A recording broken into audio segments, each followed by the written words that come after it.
Hey guys and girls, Rajat here. So in today's video, I'm going to talk about how you can learn any new programming language which you have been contemplating learning in a recent while.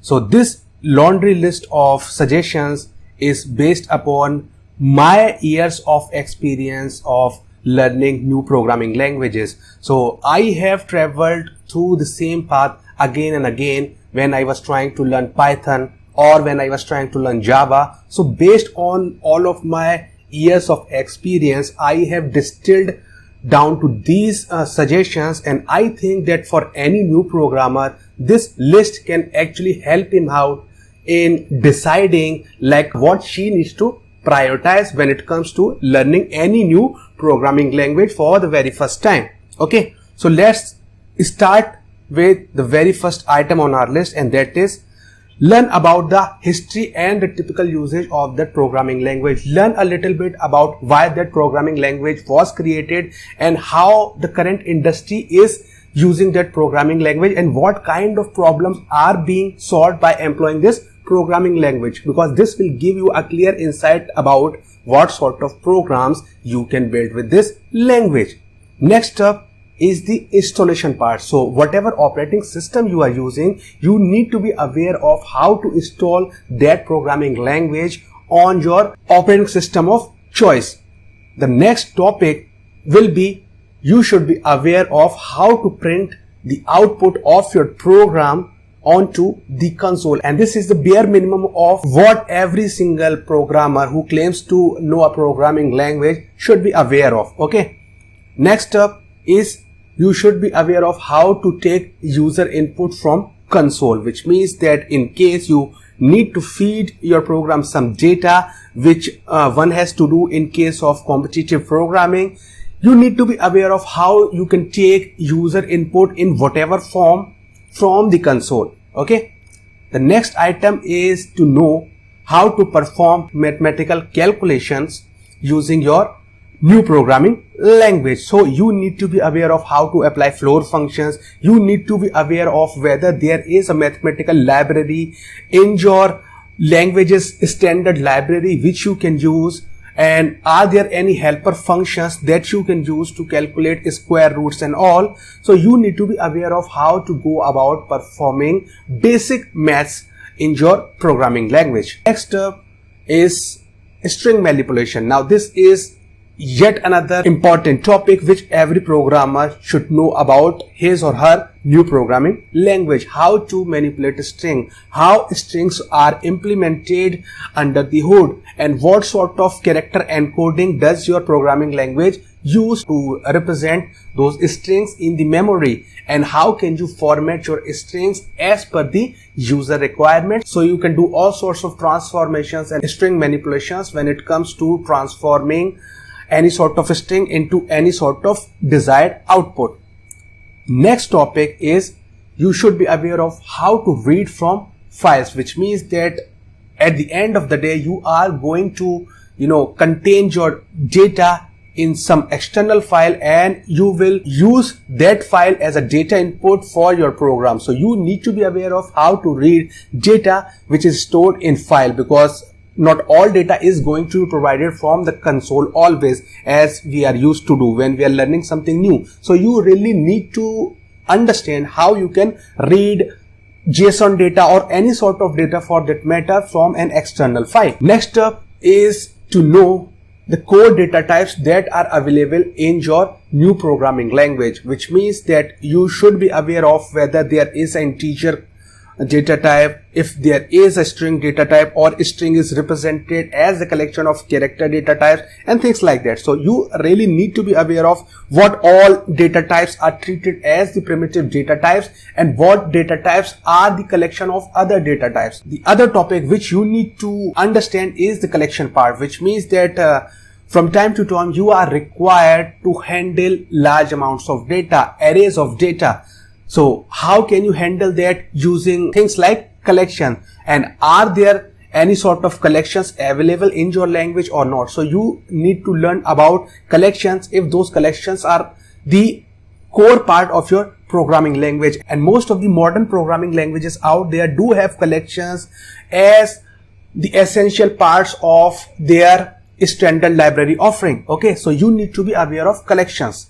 Next up is the immutable data type. Now, not all programming languages are going to have this sort of data type as far as I can tell you, but you really need to be aware of, is there any sort of data type that is available in your language and that is also an immutable data type, which means that you cannot change the data once the data has been initialized. For example, in JavaScript, strings are immutable, so you cannot alter any strings data. You can only create new strings. Okay, so once a string has been created, it can never be changed. Okay, so this is the core concept of immutable data type, which means once it is initialized, it is not going to change for the rest of its lifespan. Next topic is the knowledge of how to repeat something, which means that you need to be aware of looping, which is pretty basic again, and then on top of that you should also be aware of, are there any sort of iteratables or iterators available in your language, which means that can you write any sort of iterators? Are there any sort of iterators available natively on your collections, which means that first you are going to put certain items into that collection and then again can you write a for loop, and in that for loop can you use that iterator to automatically iterate over all the available items that are there in that collection? Can you do things like that? So you really need to be aware of all of those things. The next thing you should learn is the branching statement. Again, this is very fundamental to learning any programming languages, because in any program you are required to make certain decisions based on some conditions. So you need to be aware of how to do branching stuff using statements like if and switch, etc. So this is pretty basic stuff and most of you must be aware of what branching is, what conditional statements are. So I will not explain this topic further. So this is the bare minimum of what every new programmer should know about his new programming language, which means that you need to be aware of all of these things in case you want to call yourself at least a junior programmer for that particular language. Having said that, there are certain optional topics which you can learn, but although in my opinion they are not essential, because first of all, not every language is created with a vision of implementing object-oriented programming. Hence, these topics have become non-essential. Also, like not all programming languages offer these sort of features. So there are procedure languages, there are functional languages, and not every language has these sort of features. But yes, in case your language offers this sort of features, it is always better to learn these topics. But again, I will say that these topics are not essential for many languages, but when it comes to Java or C++, sometimes these topics can become pretty fundamental or essential towards understanding the core language. Okay, so what these topics are? The first one is the understanding of classes. Now, if you talk about Java, classes are the centerpiece of everything in Java programming, which means that you really need to understand object-oriented programming in case you want to learn Java. But this is not the case in case you are trying to learn Python or if you are trying to learn JavaScript. So you should learn about classes and object-oriented programming in general. Even if you are learning JavaScript or Python, you can learn about classes and object-oriented programming in your free time.